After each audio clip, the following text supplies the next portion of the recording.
Good afternoon, everyone. Good afternoon, everyone. Good afternoon. Thank you for coming. Thank you for being here today.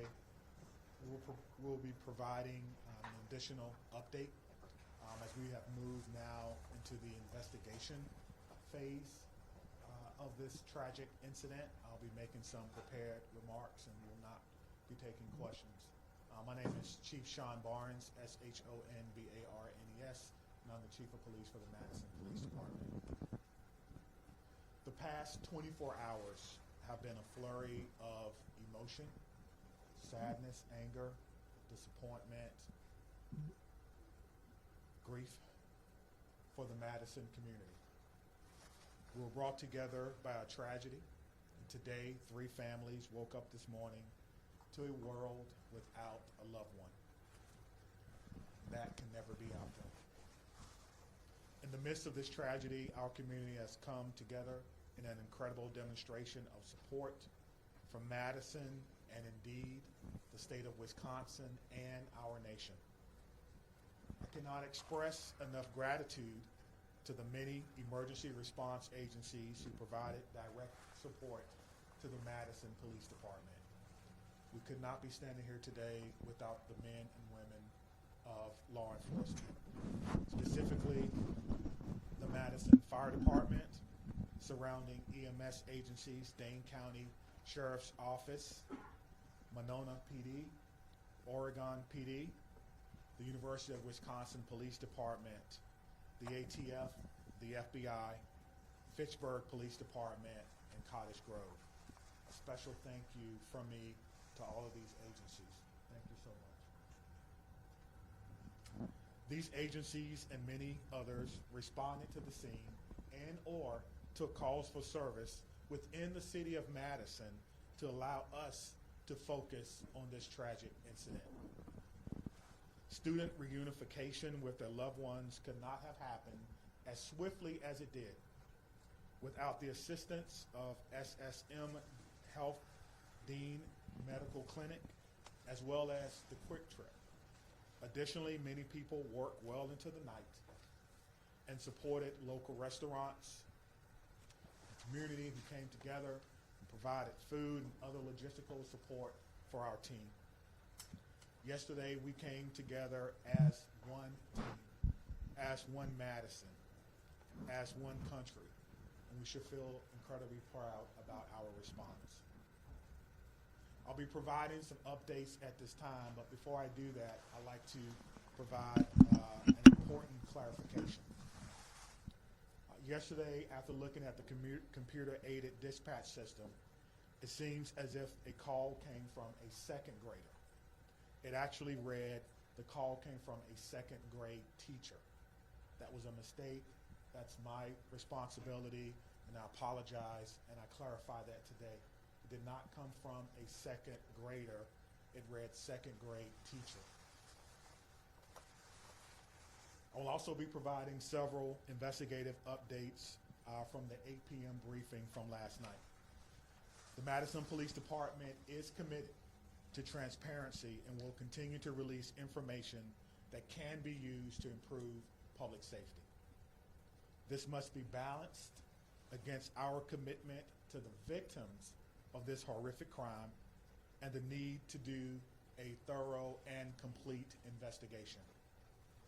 As a result, I recognize many of you may have questions that I cannot answer at this time. I ask for you to keep the victims in your mind and respect their right to a thorough investigation. I also will not be taking questions at the conclusion of this press conference, but your pre-submitted questions serve as the basis for updates that we're providing for you this afternoon. If your question is not answered, it is due to an ongoing investigation. Okay. We know a document has been widely shared on social media. At this time, we cannot verify its authenticity. We have detectives working today to determine where this document originated and who actually shared it online. At this time, we cannot verify the document. We ask that you not share the document or spread any information that may be false. our department will provide an update on this document when we can. There are always signs of a school shooting before it occurs. Some of you have reached out about Rupnow's social media activity prior to yesterday's shooting. We're looking into her online activity. We're asking anyone who knew her or who may have insights into her feelings leading up to yesterday to please contact the Madison Area Crime Stoppers. Again, anyone who may have known her or knew what she was feeling or going through at that time, please direct those inquiries to Madison Area Crime Stoppers. That number is 608-266-6014 or at P3 Tips. We will not be releasing specifics about these social media accounts at this time. Identifying a motive is our top priority, but at this time it appears that the motive was a combination of factors. Again, we cannot share that information at this time because we do not want to jeopardize the investigation and those who are currently cooperating with us.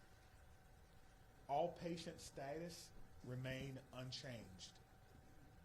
The 911 calls are the record of the 911 Communications Center, and their standing operating procedure is not to release documents in open and active investigations. Again, we are working to authenticate the documents that you see online that some are referring to as a manifesto. And as soon as we do that, we will let you know. Now, the process for doing that is looking at original documents that may have been taken from the suspect's home, looking at information that may be on laptops or on computer to determine if this document originated from our suspect. Any disciplinary records would be under the purview of the school. Some of you have asked whether or not she was troubled or whether or not she was troubled at school. We do not have those records. We are not the proprietor of those. On the question of bullying, we're talking to students to understand whether bullying was one of those multiple factors that I mentioned earlier. Some have asked if people were specifically targeted. Everyone was targeted in this incident, and everyone was put in equal danger. Today, numerous MMSD schools were targeted by false threats, often known as swatting. We're working closely with the Madison Metropolitan School District to determine where these originated and to investigate this call. We do not believe that there are any current threats to any Madison area schools, and will continue to investigate these calls and any threats of violence as they come in. Let me be clear on this point. Making false threats is a crime, and we are working with the district attorneys to prosecute these crimes as information is gathered. And if we have to do that, we certainly will. I encourage all parents, all family members to talk to your loved ones about this. We will determine where they originated. We'll use federal partners if we have to and levy those charges as well. As we continue to investigate what happened yesterday, we're keeping the victims and their families in the front of our minds. We want to thank the countless people and organizations who've reached out to support them, as well as the Dane County Victim Witness Unit and the Dane County Emergency Management, who provided direct support to the families. To the Abundant Life Christian Academy, this is a hurting and haunting situation, and the many survivors will need our continued support, and we pledge to give them that in the days, months, and even years ahead. As a community, we must not allow violence or any act of violence to define us. We refuse to allow hate or destruction to win in this city, but rather we will honor our survivors, our victims, through love, support, and the Madison way. Please continue to take care of yourself and take care of each other. At this time, we have several officers who are working today who was working yesterday. They were given the opportunity to stay home, what we commonly refer to as an administrative day. They were offered peer support, emergency assistance program through our city. Those officers chose to come to work today to serve their community. So at the end of my remarks, I'm going to find each and every one of them, personally shake their hand, and thank them on behalf of a grateful city, and a grateful administration, and a grateful department and profession for their act of selfless public service. Thank you.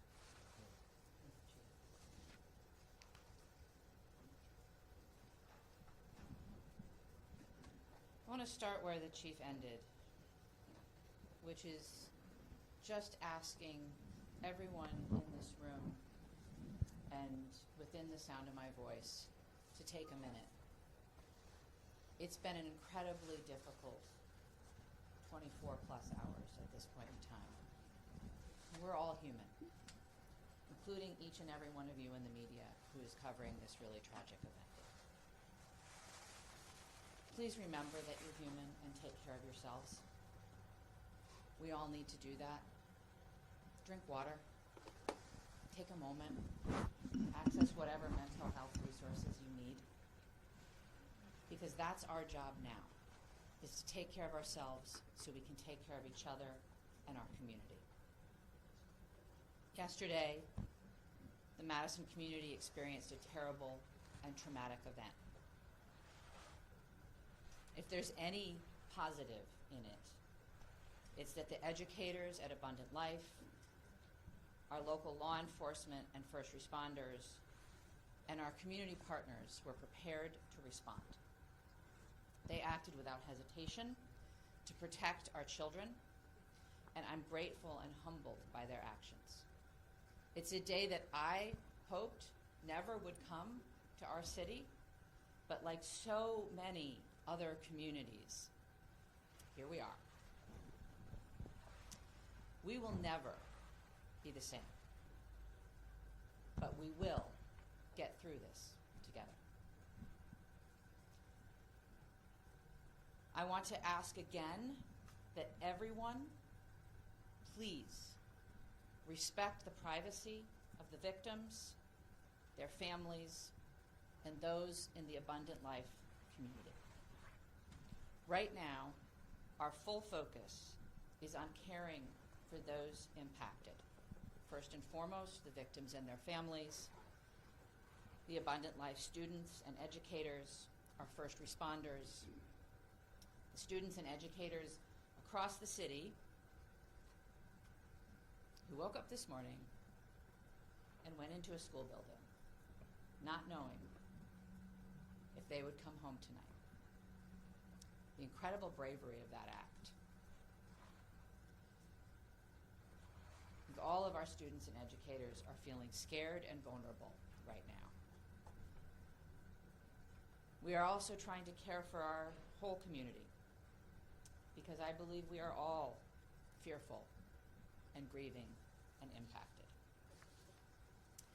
The City of Madison is working closely with Dane County, with community partners, with state and federal government resources to provide support and counseling to all those affected. I want to direct folks to a new city resource website that's available at cityofmadison.com/resources, which includes trauma-informed community resources, updates, community mental health resources, and information about vigils, other public events, and where folks can donate to support the Abundant Life families in our community. I want to highlight two things that are also on that website, and once again, that website is cityofmadison.com/resources. If you wish to support the families, the request is that come in the form of financial support through a site set up by the United Way of Dane County. You can visit unitedwaydanecounty.org, or you can text HELP for ALCS to 40403. Again, that's HELP numeral 4 ALCS to 40403. The community is also invited to a vigil tonight by the Vel Phillips statue at the Capitol at 6 p.m. Again, that's at the Capitol building by the Vel Phillips statue at 6 p.m. I would ask that everyone, and particularly the folks in this room, please avoid spreading misinformation, particularly via social media. Please vet what you share, even if your wish to share is well-intentioned. There's so much that we do not know at this point, and we have to allow law enforcement the time and space for a careful and methodological investigation. Let them do their jobs. And above all, please respect the victims, respect the families, respect the school community, particularly on social media.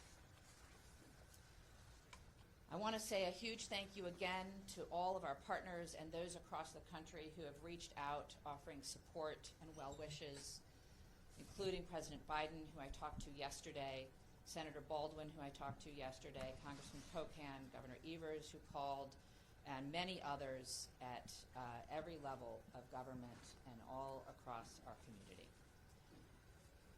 I want to thank most particularly our first responders and everyone who mobilized yesterday to help, and certainly Madison Police Department and the many law enforcement agencies that were mobilized, the Madison Fire Department, the Sheriff, the State Patrol, the FBI, the ATF. I want to thank our hospitals that cared for the victims and the medical staff there. I want to thank Dane County, in particular Emergency Management and the Victim Services Unit. They have been incredible. I want to thank SSM Health and the Dean Clinic. They, without hesitation, made their facility available to us. They canceled all appointments. They rearranged the facility. They put their staff at our disposal to make sure that the Abundant Life families could be reunited with their students. I couldn't be more grateful to them. I want to thank the United Way, both for setting up the donation site and for mobilizing resources across our community. I want to thank the Red Cross and the Salvation Army, the religious leaders who came to their unification site yesterday from across our community, and all of the community organizations and businesses that donated food and resources to the families and are still now offering support for our community. There are so many people who have offered support, resources, help, and well wishes, and we are grateful to every single one of them. I want to end where I started, which is centering our collective humanity. We all have to take care of ourselves so that we can take care of each other and our community. Whatever your belief or tradition is, I would ask that you find a way today, tomorrow, in the coming weeks, months, and years to be kind, to give grace, and to find ways, big or small, to help make our community a safer place for all of our children. Thank you, and I'll turn the podium to the county executive. We'll answer questions. Oh, I'm sorry. I'm sorry, I forget that you're not a local. My name is Satya Rhodes Conway. I'm the mayor of Madison. That's S-A-T-Y-A, last name R-H-O-D-E-S -C-O-N-W-A-Y. Satya Rhodes Conway, mayor of Madison, Wisconsin. Thank you. Good afternoon, everyone. I'm County Executive Melissa Agard, M-E-L-I-S-S-A, A-G-A-R-D.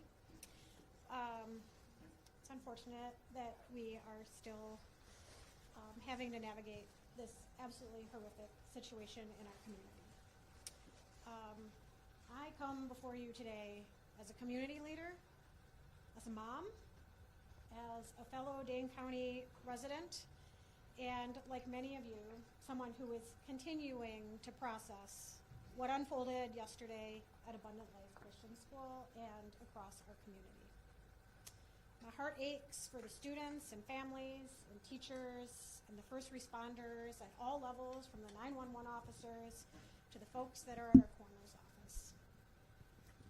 Every single one of us has been impacted in an unimaginable reality by this situation. Our kids, my kids, teachers across our community, and in fact across our nation, had to wake up and go to school today, and that was an act of bravery. Parents dropping their children off at after what we witnessed yesterday took an act of bravery and a belief in our community. And that's a bravery we should not have to put on the shoulders of our children and our families and our community. Let me be clear. These everyday actions that we have all experienced over the last 24 plus hours should not require bravery. They should be routine and joyful, especially at the end of a year, wrapping up a semester. Our kids should be laughing and learning and thinking about pajama day as they're heading into the holiday season. But right now, that's not the case. And right now, it's okay to not feel okay. It's how we move forward. And for some, the weight of this tragedy is overwhelming. I'm sure they're feeling sad and anxious and numb. We've heard that even from our police chief. And for others, they might just be feeling a little bit off, unsettled by the images that our news coverage is delivering to them in the fast-breaking social media world. And it's playing on repeat. And I'm grateful for what it is that you all do. But this is impacting people in a different way. And I want you all to know, and people across our community, that their feelings are valid and they are not alone. Seeking support, talking to someone you trust, simply admitting that you're not okay is not a sign of weakness. It's actually a sign of strength. And whether you're feeling hopeless or scared or just not quite yourself, know that there are resources here in Dane County and in our community that will be here and continue to be here to support you in order to help people move forward through the healing process. Believe me, we are in this together. That is the Dane County way. That's what we do best. Through painful conversations and tears and hugs and vigils, we're going to heal. We're not going to be the same, but we're going to heal. Part of that process is setting aside complacency and demanding change. As someone who served 12 years in our legislature and had a front row seat to the inaction of addressing gun violence in our communities, I'm not stepping aside from that mission in my life. There's going to be public debate about the motives and other aspects of this mass shooting. But let us remember this fact. Gun violence is the #1 killer of children in this country. That's a legacy we cannot accept. We cannot accept that. Part of the reason I feel so pained by this tragedy is that mass shootings feel like something that's ominous and hovering, and we're all wondering where and when the next one is going to occur. And guess what? It happened here. It happened right here.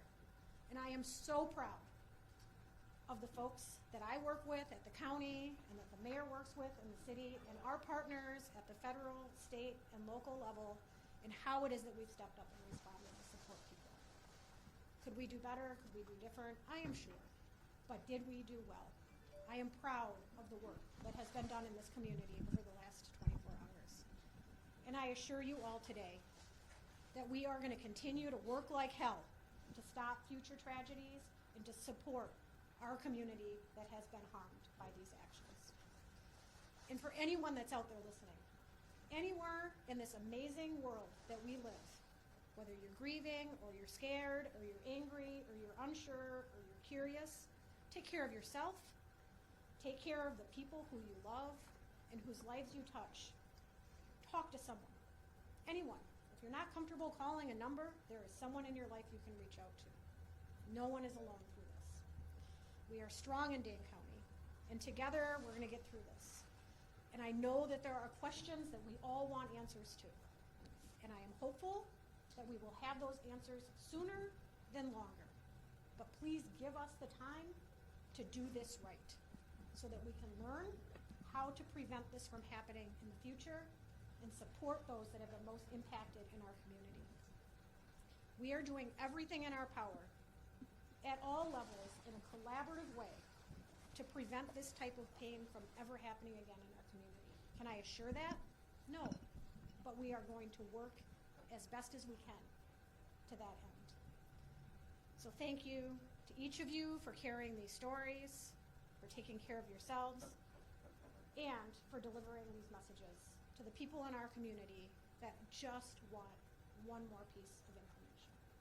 Thank you for being here. Right. The county executive and I will take some questions. We obviously cannot answer questions about the investigation, but happy to take others, and we'll turn to Dylan. Sure. Lucas from the State Journal. Executive, as a former lawmaker, can you just talk generally about what the laws are within Wisconsin in terms of children's access to guns? Our laws in Wisconsin are far too lax when it comes to access of guns by children. And I do believe that we should have safe storage laws. We should have background checks. We should have red flag bills. We should be providing adequate support for everyone in our community when it comes to behavioral health. People should not be waiting when they raise their hand and ask for help. And there should not be stigma surrounding people who are asking for that help. Our schools should be adequately funded. Our Department of Justice has an Office of School Safety. They don't have enough resources, and that is on the legislature. There is a lot of action that can be taken in the Wisconsin State Capitol, but this is a conversation that needs to happen from coast to coast. We need partners in our federal government to also address this because states have borders and people can cross them. Maddie from WISC. As public officials, can you speak to the process of vetting information before sharing it publicly, what that looks like behind the scenes? We've tried. I think it depends, but we have a process within, obviously, both police and fire have public information officers who work with the principals to gather and vet information and share it out. Similarly, in my office, we have a communications manager who works with us. In terms of the investigation, I can't really speak to that process, but there is a process within law enforcement to decide what information can be shared that won't jeopardize investigation, and then to do our best to verify information before we're sharing it publicly. Obviously, in an event like this, there is a lot of chaos, and it can be difficult to parse out where information is coming from and how accurate it is at any given time. And so in a developing scene, sometimes we will share information that's not 100% correct.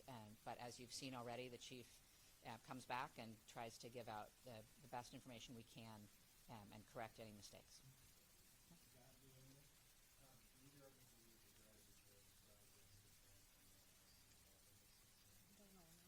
I think it's far too early to comment on that. As the investigation proceeds, I think law enforcement will take the steps necessary, but we don't know nearly enough yet.